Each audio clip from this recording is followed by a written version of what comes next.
We've got a few goals with this program. The first is to acquaint you with the importance of evidence preservation. It's not your primary job. It's not as important as the job you went to a scene to do, but it's still something that can be important later on, particularly since you wind up at so many crime scenes, and as the police investigate those crime scenes, things you find can make or break a case in many cases. We want to put the evidence preservation job in the broader context of your job. I want to acquaint you with the different kinds of evidence there are and give you some hints as to how to handle each type. And if you do find evidence, there's a chance you may be called to court later on to testify. This will probably be months or years later, so we want to give you some hints as to how to prepare for that too. As a quick example to just illustrate the fact that what you see and hear at the scenes you're at, even though they aren't even crime scenes at the time, can make a difference. Back in 1994, firefighters were called to an apartment to suppress a fire. And after the fire was out, firefighters were moving through the apartment to search for any residents or people or pets that might be still in there. During this search, remember, this wasn't a crime scene. This was just a fire that was put out. During this search for people and pets, one of the firefighters found a handgun and a quantity of narcotics. Well, by his being alert, notifying the police as to the presence of that contraband, a search warrant was obtained and people were arrested. So even though it wasn't a crime scene, just the fact that a firefighter was doing his normal job and was alert to what was around him that wasn't what he was looking for made a difference.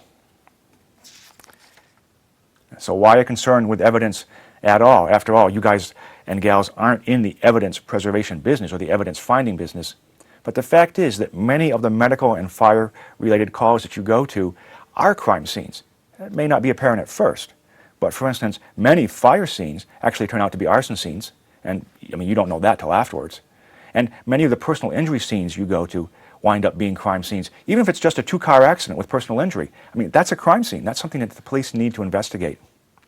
So the fact is that when you are at a scene that you've been called to, it could very well turn out to be a crime scene later, even if it's not apparent at first. And it may turn out to be some kind of crime scene that you wouldn't have even thought of. If you're responding, for instance, to personal injury because someone cut themselves with a knife, well, you can see where that may wind up, after investigation, having been a stabbing. But maybe what you're going to find there is evidence of people making bombs. Maybe it's a terrorism kind of thing. So you never know what you're going to see if you pay attention and look around.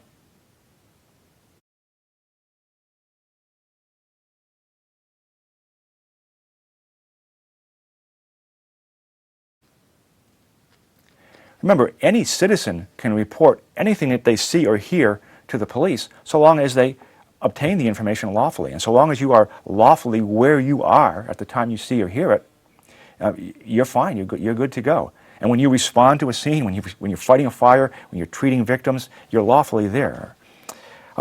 Moreover, you're often the first people on the scene. So you get to see stuff that maybe the police won't see till after the fire's put out or after the victims are on their way to the hospital or by the time the police wind up getting there.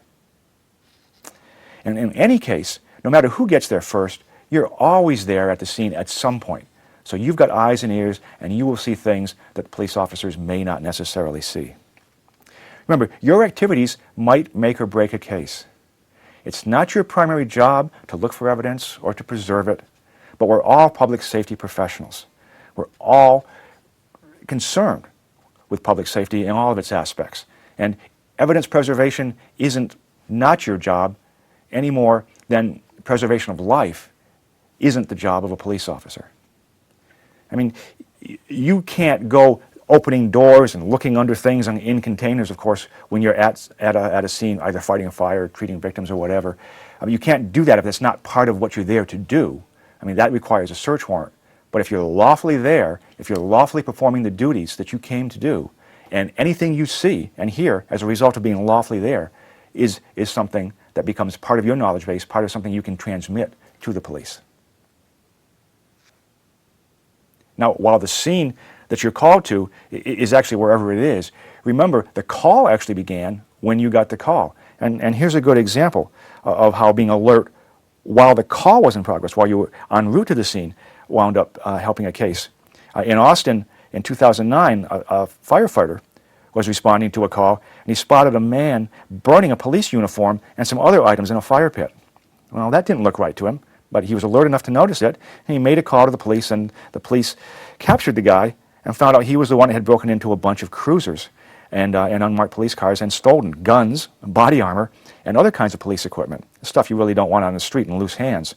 So they wound up making arrests in the case, and it was all because this alert firefighter was paying attention to something other than just what was right in front of his eyes as he was going to the call.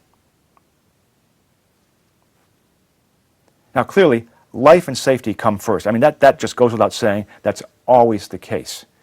Now, we don't say that in every slide because we're talking about evidence preservation here. However, assume, or rather go through this presentation, listen to it, read it, as if we put life and safety first on every slide as the first bullet, because that really is the important thing. What we're trying to get across in this presentation is that there are opportunities while you're at the scene, after what you've come to do has been done, to look for evidence or to help preserve it. Or maybe you're there and you're an extra person, and you've got 3 or 4 people maybe attending to the victim, or you've got sufficient fire personnel there, and you're temporarily unemployed. That is, you're looking for a job, waiting for a job to come your way. There's nothing that says you can't be looking around, looking to see things other than what are right in front of your eyes, things that might be relevant later to an investigator. And remember, the idea of hearing or seeing evidence isn't just after your job has been done or while you're waiting to do your job. It's actually while you're doing your job too. I mean, if you're attending to a victim, you could be seeing and hearing all kinds of things that will be relevant later on. In fact, you might be the only person that sees or hears what the victim is saying or doing at that point. So keep your eyes and ears open, but remember, life and safety, of course, always comes first. If you take nothing else away from this presentation, hopefully it'll be this, and that is to stay alert. We have a real tendency as we're doing our jobs to focus in on what it is we came there to do. There's the victim, there's the fire, whatever. But it's really critical, not just for evidence preservation, but for your own safety, that you maintain a 360 by 360 awareness. So as you're entering the scene, make it a point, make it a habit to look all around you in all directions. Not only may you see something that may be of interest later to an investigator, but you could easily see things that could wind up harming you. You might see other victims, you might see other dangers, or you might see assailants in some cases.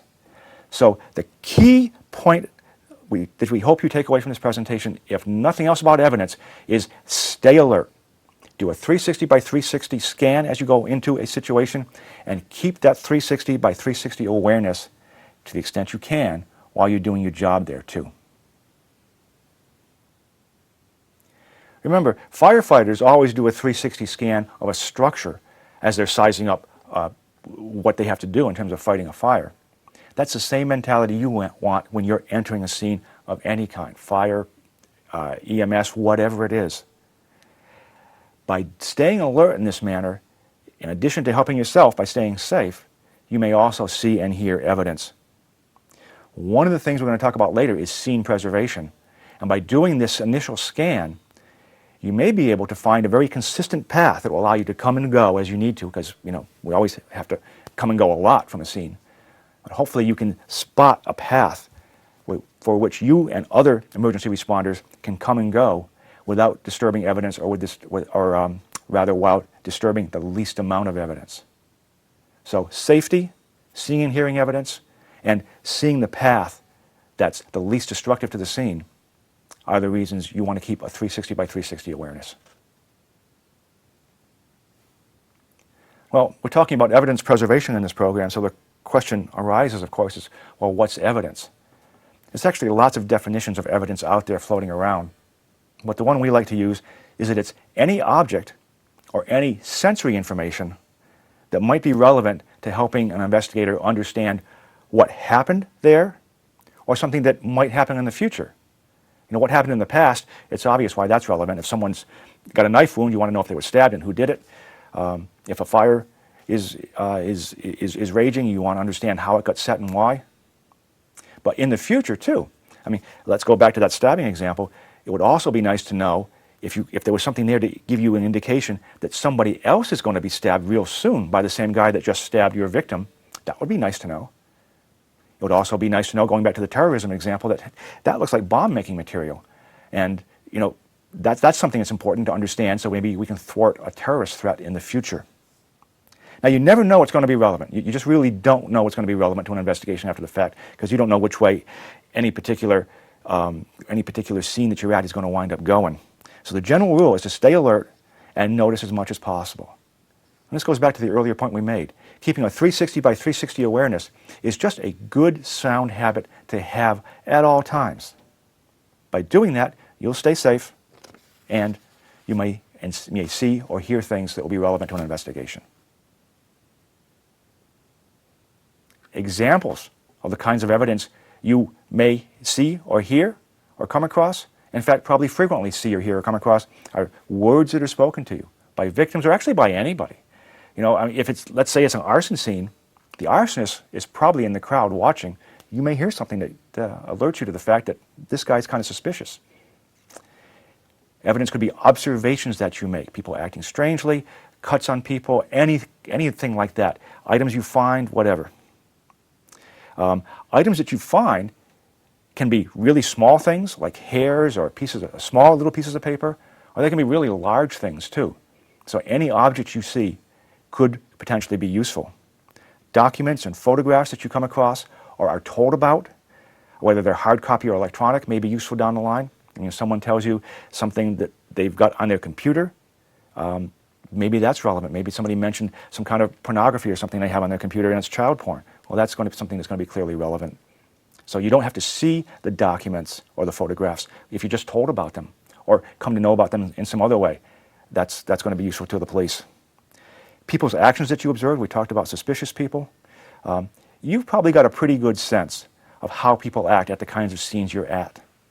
And you probably will pick up if people are acting unusually. Well, don't just gloss over it. Put it in your mind, remember it, and tell it to a police officer later. And any other object or sensory data that's at the scene might be relevant. So keep going back to this constant awareness. Throughout this presentation, you're going to hear us many times say to write things down when you observe them. We're assuming that you have one of these little notebooks and a pen available to you or on you at all times when it's possible. When it's not possible, maybe you're in the middle of fighting a fire, this may not be appropriate. But most of the time, having a pad and pen, small notebook and pen on your person is just something that public safety people do. If you are in a situation where it's impossible to have one of these or to access one of these at the time, then make sure you have one of these or a set of these, a pad and pen, in your truck so that as soon as you can, you record what you saw or heard. Because this is the way we preserve evidence, and as we'll talk about later, this also is going to form part of the chain of custody of evidence should your evidence turn out to be critical to a case. So if you're not carrying one of these at all times now, try to make that a habit. Other than keeping your ears and eyes, and to some extent your nostrils open, perhaps the most important thing you can do while you're at a scene, remember life and safety first, do the job you went there to do, but after that, as far as evidence preservation is concerned, perhaps the most important thing you can do is to simply preserve the scene. Don't let it get trampled. Don't let things get destroyed or moved. Now, it's impossible to be at a scene without disturbing it at least somewhat. You just have to do that. That's why we try to plot a consistent path to and from the scene, to and from the fire, to and from the victim, etc. That way, you minimize the amount of destruction, you minimize the amount of scene disturbance that you do. But given the fact that you're going to have to disturb the scene somewhat, and certainly if you're fighting a fire, you're going to disturb it a lot, but given the fact that you have to disturb it, we want to try to minimize it as much as possible. So you want to make your best effort to limit the entry and exit routes from the scene. It's not always possible, but when it is, it's a good thing to try to do. It's certainly possible at many medical calls. And you want to make sure you use the same route for exit and entry. And you want to have some mechanism set up. Presumably this would be the scene commander telling people, no, don't go there. The entry and exit route is over here, or the entry route is here. So if you're a scene commander, this is important too. One of the important things you can do as you're entering the scene is to take a mental snapshot of it. I mean, as soon as the scene presents itself to you, snap a picture in your mind like you would snap a picture in a camera and try to remember how it appeared. You know, were the lights on or off, for instance? Were the window shades up or down? Were the blinds drawn or not? What was the position of the furniture? If there was a fight, if there was a struggle going on, and that becomes important later on, the furniture may be out of place, and your description of it may be important. As you're going through doors, entering buildings, were there any signs of forced entry? Were TV and radio and computers, were they on or off when you got to the scene? It's this 360 by 360 awareness we keep talking about that will allow you to notice those things and to snap a picture of it. In addition, as soon as you can, make a little note of how the scene was when you arrived. I mean, if this isn't part of your normal reporting process, get your little notebook and write it down, you know, with the date and time and the call number and all that kind of stuff. This may be important later on. If you're the first person on scene, obviously do the job you came here to do. Do your job. Once more people start arriving, you may want to assign somebody, if there is somebody available, to help preserve the scene. As we said, the scene commander may be the person that dictates where the entry and exit routes are and make sure that people stick to them. Or maybe, in many cases, you have a lot of people responding that are looking for things to do. You could ask them to be responsible for some of these scene preservation tasks. If you can, particularly if it's going to be a while before the police get there, try to set up a perimeter. If you arrive at a shooting and the fellow's dead, the victim's dead rather, well, you don't know whether it was a suicide or a murder or whatever. But if the police aren't going to be there for 20 minutes, maybe it takes that long for the county sheriff to get there, try to set up a perimeter. Even if it's just a mentally where you know where the perimeter is and where you're not letting people in from and where you are determining the entry and exit routes from, that's great if you've got someone that can maintain that for you. Even better is if you have some inexpensive flagging tape in your truck. And you can set up a real crude, rough perimeter really easily. I mean, it doesn't have to be the entire 360-degree perimeter. It can just be across the dimension that people would normally try to come from, and therefore that people would normally disturb the scene from. So some flagging tape is a good little piece of equipment to have in your car or your truck. The police will move that tape. They'll set up their own perimeter later. So don't worry about that. You're trying at this point just to preserve things so nothing gets disturbed. Scenes attract onlookers. You all know that. And managing the onlookers, managing the crowds is always an issue.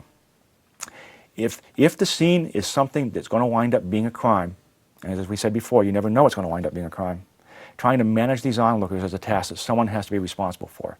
Usually that's the police, but if they aren't there right at that point, you know, you've certainly got the authority as a first responder of some kind to ask them to move back and stay back. You know, you don't have the authority to arrest them, but most people will respect your authority.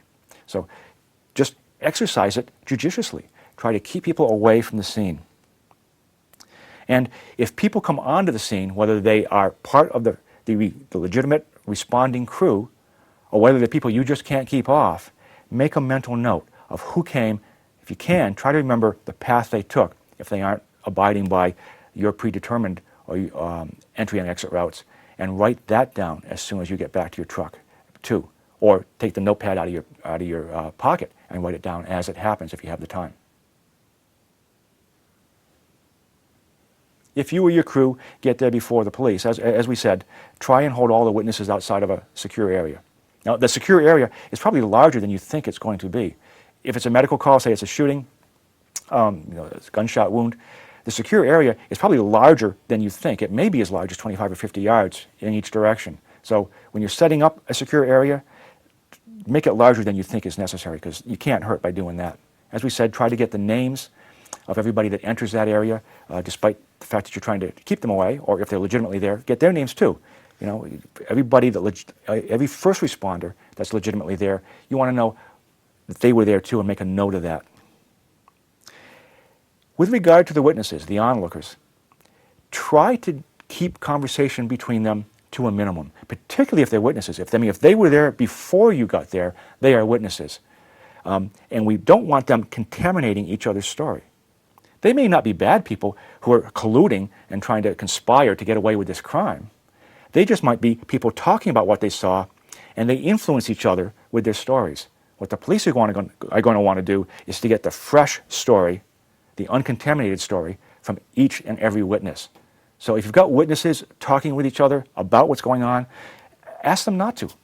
People will generally respect your authority. Just say something like, please don't talk about this, because I know the police are going to want to get the fresh story from each one of you. And again, if they say anything that could conceivably be relevant, make sure to remember it and write it down just as soon as possible. A couple of scene preservation tips. Perhaps the most important thing you can do in terms of preserving the scene is to limit the number of people at the scene and to limit the routes in and out of the scene, preferably just one entry and exit route out of the scene.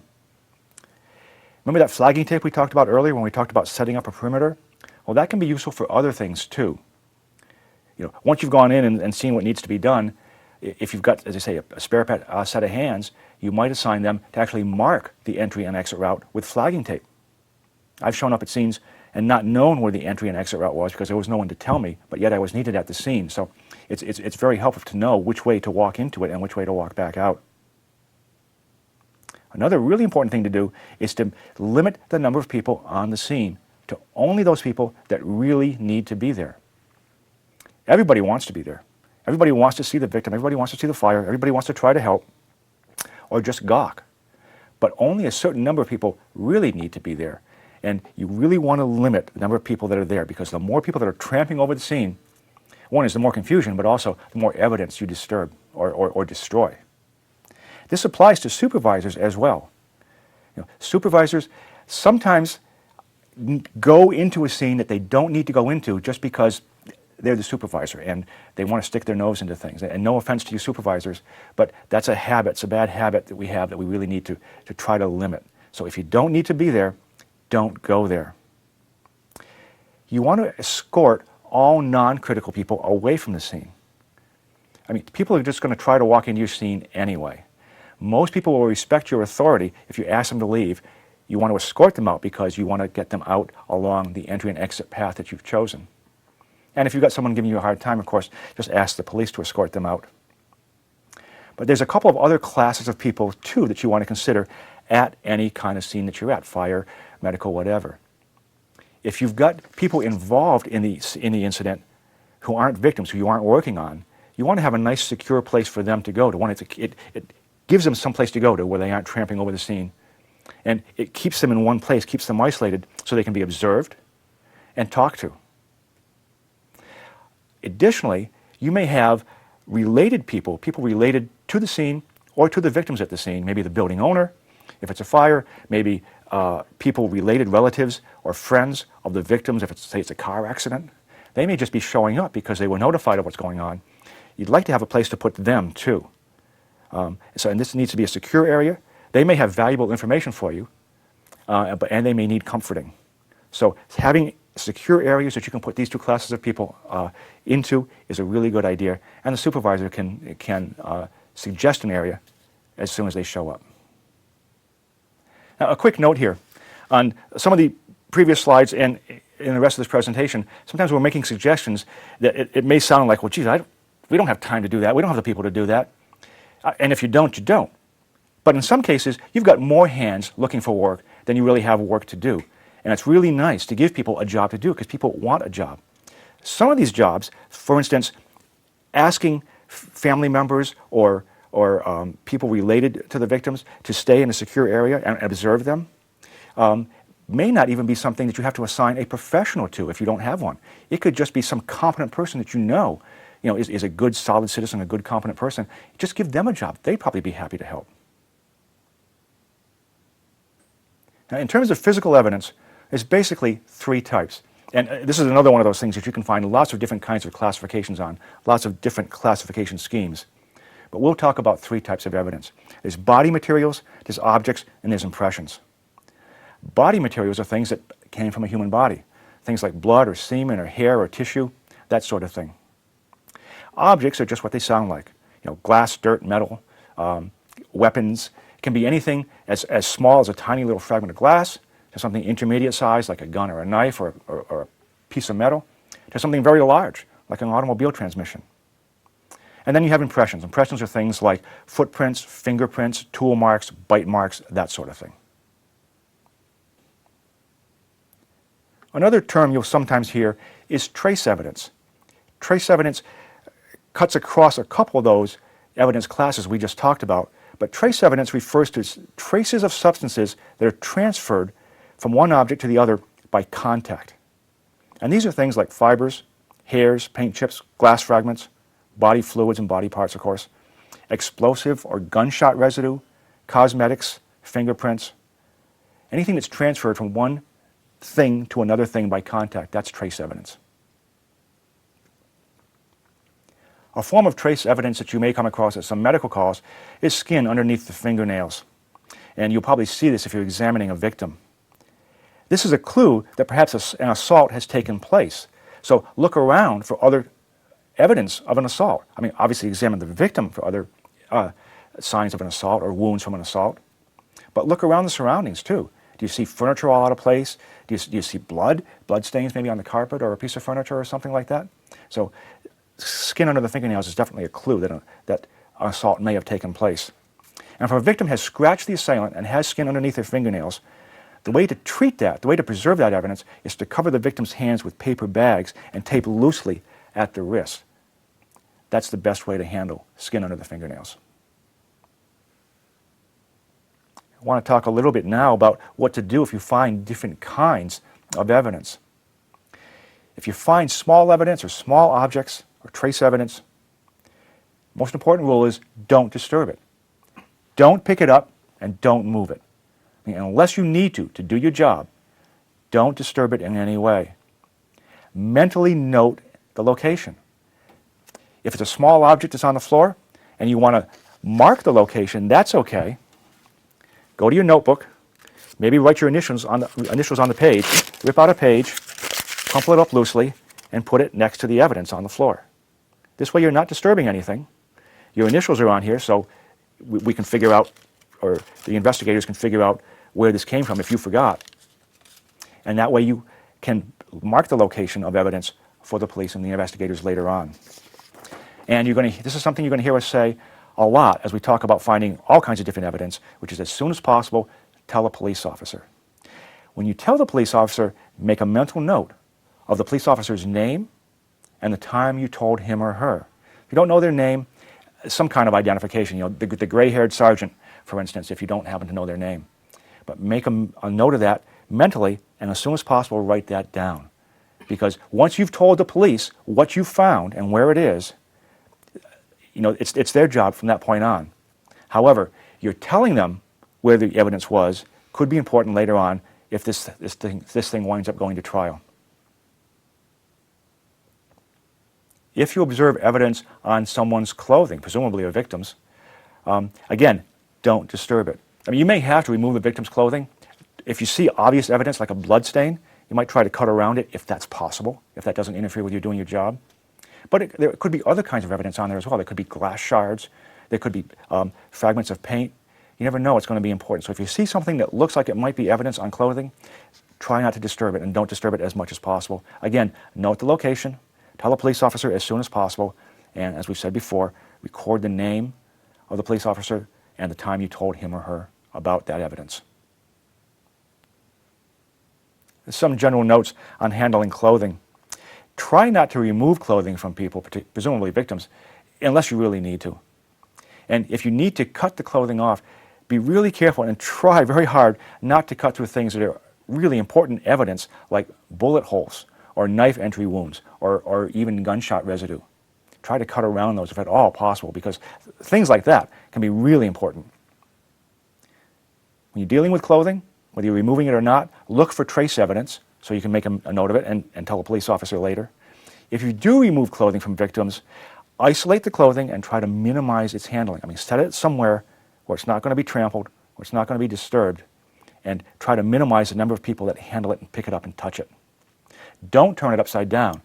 I mean, if you're removing pants or shirts with pockets, don't turn it upside down and let the contents come out. Try to keep it right side up. And then bag it if possible. You want to put wet clothing in a paper, not a plastic bag, and it doesn't want to be there for more than 2 hours in any case. And hopefully it would be obvious, but don't mix clothing from different people in the same bag. In terms of impression evidence, impressions, of course, being things like tool marks, fracture marks, bite marks, ladder impressions on the ground, footprints, fingerprints, maybe fingerprints found in chewing gum, any kind of impression. You treat it like you would any other kind of evidence. That is, you make a mental note of where and when you found it, you tell a police officer as soon as possible, and you write all that down as soon as possible. In terms of impressions in the ground, what might be useful in some cases, if it's possible, remember your little notebook, write your initials on a piece of paper, crumple it up, and lay it next to the impression. This may help you find that impression that you remembered seeing sometime at the beginning of the call later on, and it might possibly also alert other people, other first responders moving around that area, that might be something important. Larger objects that you might come across or learn about, things like documents and computers, guns or other kinds of weapons, might be things might be objects with fluids or other kinds of trace evidence attached to the object. Could be things like roadway debris at an accident. Could be any number of things. If you find something like that, if you find something that's obviously related to the scene, particularly if it seems like it might be important at some point, again, same rules we keep talking about. Don't disturb it, don't pick it up, don't move it, if possible. Remember, life and safety first, but to the extent possible, don't disturb it in any way. Again, mentally note the location, write it down, tell a police officer as soon as possible. If you find a weapon, it becomes really important that you minimize your touching or moving of it. Again, don't disturb it, don't pick it up, don't move it if at all possible. Note and mark the location in your mind, write that down as soon as possible. As soon as possible, tell a police officer, there's a knife there, there's a gun there, etc. Again, record the name of the police officer and the time that you told him or her. You generally won't need to render weapons safe. Non-firearms, things like knives, the way you would render those safe is to get them out of the area. You only want to do that, you only want to move the location if it's really critically necessary. I mean, if you've still got agitated people, potential assailants on your scene, well, yeah, it might be really wise to remove a potential weapon from that scene. But it's those kind of circumstances where you move a non-firearm weapon. In most cases, you just want to leave it alone because the location will be important to the responding officers. You want to render firearms safe, again, only if it's really necessary to do so. Most times you just want to leave it alone. If you've got a spare pair of hands looking for work, you might tell them, just make sure no one touches that firearm. And only render a firearm safe if it's really necessary and you know how to do it. Because if you don't know how to render a firearm safe, you can easily make it go off by trying to unload it if you don't know what you're doing. And yeah, most of you probably have firearms at home and you know how to manipulate them and render them safe and unload them safely. But just because you know how to unload one firearm and make it safe doesn't mean you know how to unload and make safe another kind of firearm. So unless you really need to, just leave it alone. Sexual assaults are always really difficult to respond to. They're just difficult cases. They're also difficult in terms of the evidence preservation because you're going to be asking the victim to do some unintuitive things. Remember, sexual assault response protocols, just what you're supposed to do as a first responder, differ from jurisdiction to jurisdiction. Make sure you understand yours. If you don't have any training in this, make sure you get some. Your DA will probably be happy to send someone over and give you some training. The general advice, this is just general advice. As I say, your jurisdiction may be different, but general advice that's aimed at preserving the evidence in a sexual assault includes things like don't allow the victim to bathe. Most rape victims, the first thing they want to do is get in the shower and get themselves as clean as they possibly can. But that destroys all the evidence, so that's not a good idea from an investigatory or evidence preservation point of view. So try to convince them not to do that. Try to convince them not to change their clothes because the clothes that they had on while they were assaulted are important pieces of evidence, and you want to preserve those. If there's any bite marks on the victim, don't clean those, and try not to let the victim eat or drink in cases of oral penetration because there will be important evidence in her mouth. And really important is try to get a sexual crimes investigator on the scene as soon as possible. Undoubtedly, your jurisdiction has one. The response times may vary, but that's the person that really knows what to do, can really guide you through all this. Clearly, preserve the victim's life and safety first. Do what you need to do to keep them well and healthy and alive. But to the extent possible, you want to try to do some of these counterintuitive things to preserve the evidence so that the bad guy that assaulted this person can get arrested. Vehicle accidents are often crime scenes as well. Now, any vehicle accident with personal injury is almost always a crime scene, but even single car accidents, single vehicle accidents can be crime scenes too. There's any number of crimes that could be involved with a single car accident, OUI being perhaps the most obvious, but there's a lot of others as well. Remember the usual rules at this kind of crime scene as you would at any other. Limited personnel, only as necessary, and limited entry and exit routes from the scene. Remember that the debris may be evidence, so you don't want to be kicking things around just because they're on the road. So the debris and its location could be important evidence to the investigators. Skid marks are evidence, so try not to tramp all over those if you can. While you're attending to the victims, and even if they're not victims, maybe they weren't hurt at all, but maybe they were the driver or involved in some way, be alert for any signs of drug or alcohol abuse. Again, this 360 by 360 kind of awareness we're talking about. Take in the whole world around you, just don't zero in. If there's any clothing at the scene, don't discard it. It could contain important evidence such as blood or trace evidence of some other kind. So treat a vehicle accident just like a crime scene as to the extent you can, because in many cases they are. Audible evidence is anything that you hear. Could be utterances, could be words spoken to you by anybody, victim, people around you, voices coming from the next room. Or it could be noises. It doesn't have to be voices and words. If anything seems relevant at all, make sure you tell a police officer. He or she is probably going to ask you anyway what you heard. Going back to that initial snapshot of the scene, if when you entered the scene you heard an argument or a fight going on in the next room, that could very easily be important to something that happened in this room just a little while ago.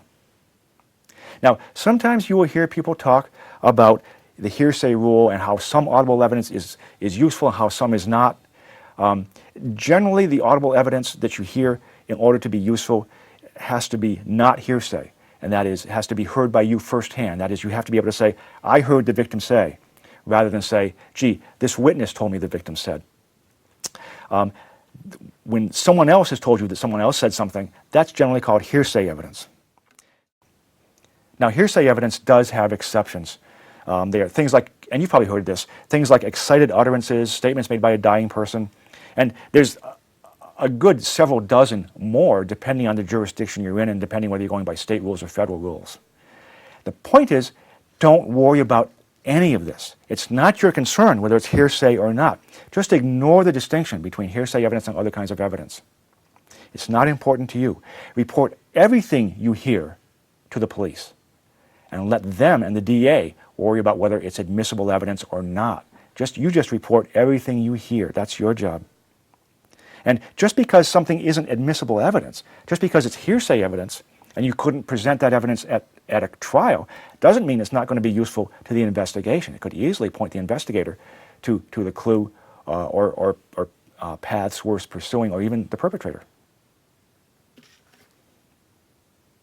If you hear any kind of audible evidence or any kinds of sounds that you think might remotely be important, record it as soon as possible. Going back to that notebook and pen you should always have with you.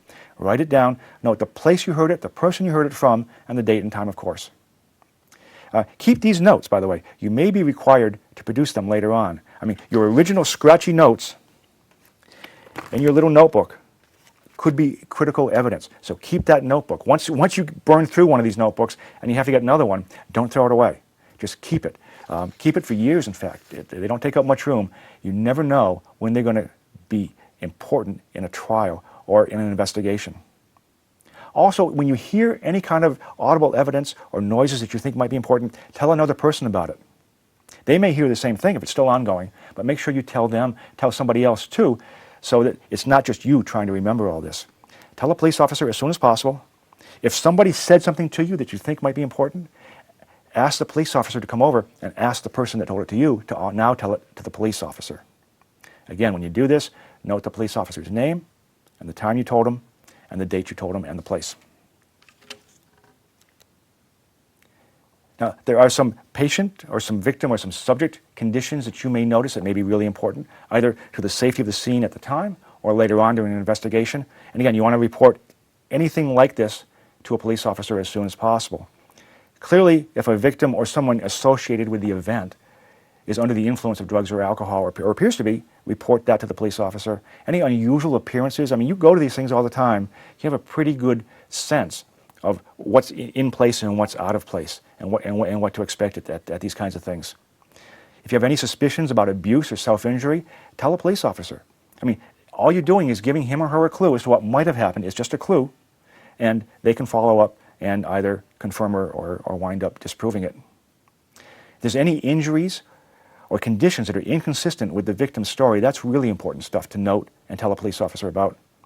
If there's any known medical history, I mean, you often have a lot of repeat customers in the medical business.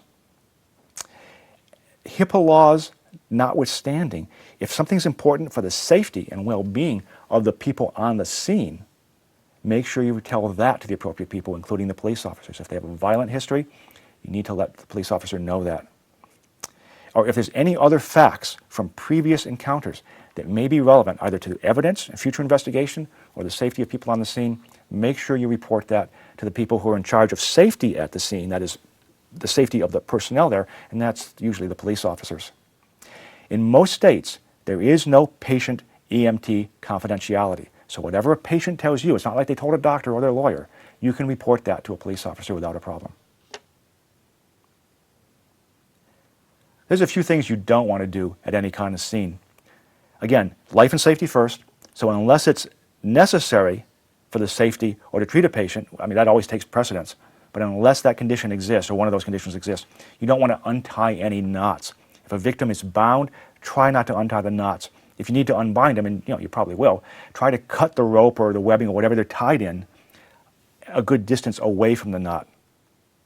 If you have to undo tape, maybe somebody's bound in duct tape or they've got tape on them for some reason, don't crumple it up afterwards and throw it away. Try to keep the tape in a condition that it can be looked at and investigated. Again, don't move things or pick things up unless you need to do your job. Please don't do that at all. You don't want to turn things on or off as we discussed before. Just leave items that can be turned on or off in the state they were in. Leave the TV on, leave the lawnmower running, whatever it is. Don't unfold any papers you find. Leave them in the state you found them. And try not to remove anything from the victim, their pockets from them at all. Try not to remove anything from a victim that you don't need to in order to do your job right then and there. A little while ago, back in the mid-90s, in Greenfield, Massachusetts, paramedics responded to a medical call, and this was a woman tied to a bed, and she was claiming sexual assault. Well, the investigation by the police determined that the knots were all such that she could have tied them herself, and her claim of being assaulted became suspect and was later disproven. And the lesson here is that if the paramedics had untied the knots in order to get her off the bed and treat her, they would have destroyed that evidence. So the reason we tell you these things isn't just academic. A lot of these have real-world consequences. The very nature of your job is that you will be at crime scenes, whether you know it or not, whether it's known at the time or not. Because you're at crime scenes, you will be dealing with evidence. For these reasons, you may have to testify later on about what you saw or what you did at that scene, and it may be years down the road. So it's really important for all these reasons to keep a good record of what happened at every scene. If your agency doesn't have a mandatory reporting system such that you need to write a detailed report, including all this evidentiary stuff about what happened at every call, there's nothing preventing you from doing it yourself.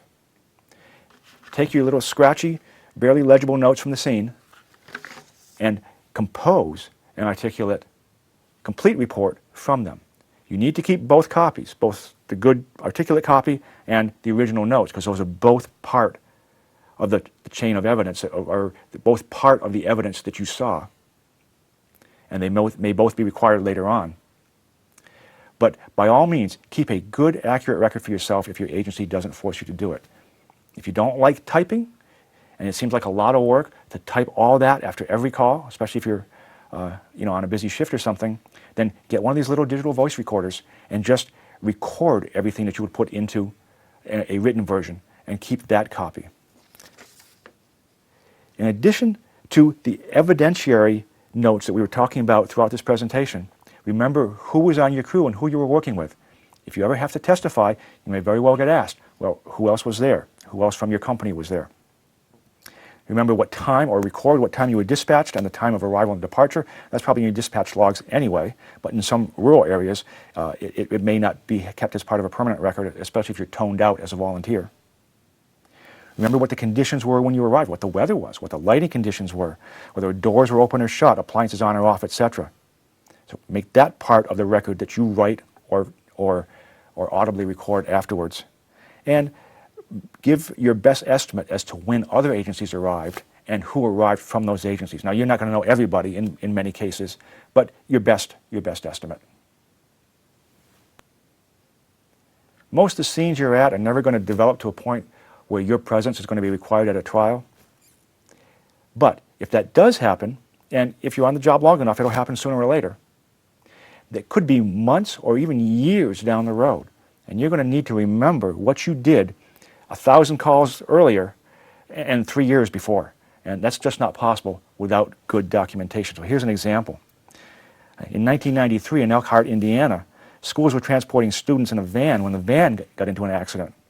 One child was killed and another was rendered a quadriplegic, so it's a very tragic accident. Crucial to the judgment of the appeals court in 1998, 5 years later, was a firefighter's recollection of whether or not one of the victims was seat-belted in. So these things take a long time, they grind on for a long period of time. It just drives home the importance of keeping really good notes. If you were involved in a situation such as that, where a child was killed and one was rendered a quadriplegic, wouldn't you want to give really good, accurate evidence a couple years down the road? You've heard us mention a few times throughout this presentation a term called chain of custody. I'm going to read you a rather legalistic definition of chain of custody, but it is important because you're involved in it. Chain of custody refers to the paper trail that records every person that handles evidence and the times of the handling from its discovery and collection to its presentation before and finally disposal of by the court. That is, from the time someone on the scene spots the evidence, all the way through the investigation, all the way through any potential trial, and all the way to the point where the court says, you can get rid of it now. Where that evidence is and who has control over it has to be documented. It's important that the chain of custody be unbroken.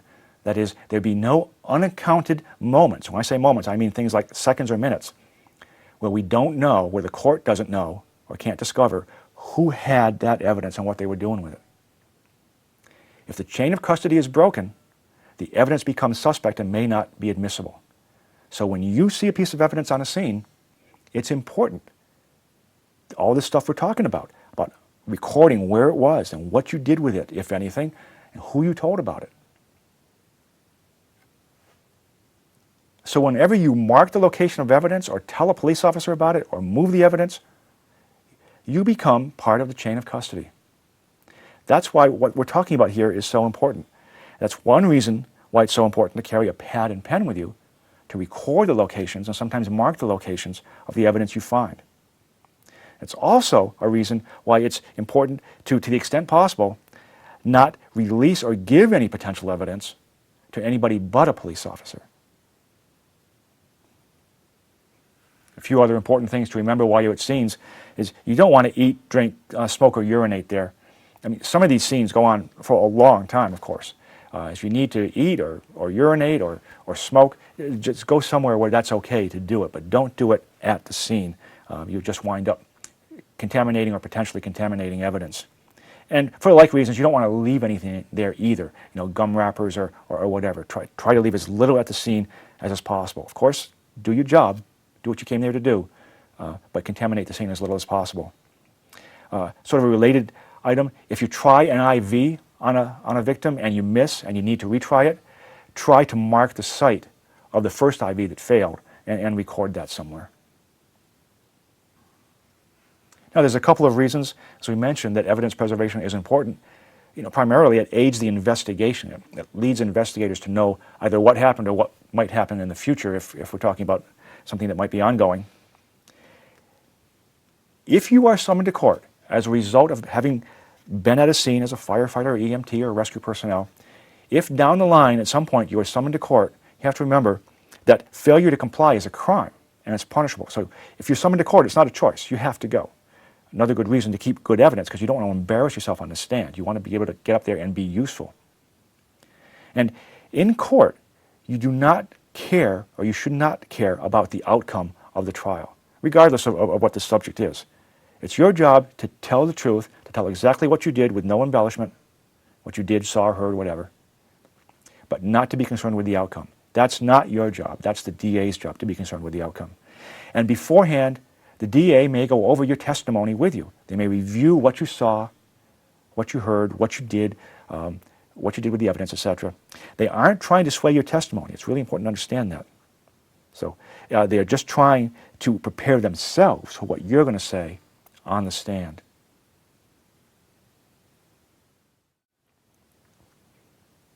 So in conclusion, there's 5 things we would really like you to remember. The first is keep a 360 by 360 awareness, not just for evidence preservation, but for your safety and the safety of your colleagues. Keep alert to your surroundings, not just on the job you're doing, to the extent possible. Second, keep one of these handy, or pad and pen, to the extent possible. Third, don't tramp all over the scene, again, to the extent possible. To the extent possible, limit the entry and exit routes from a scene so you preserve the evidence that's there. Fourth, disturb any evidence or potential evidence you find as little as possible. And finally, as soon as possible, tell a police officer about whatever you saw or heard or otherwise came to have knowledge of. Maybe you smelled something.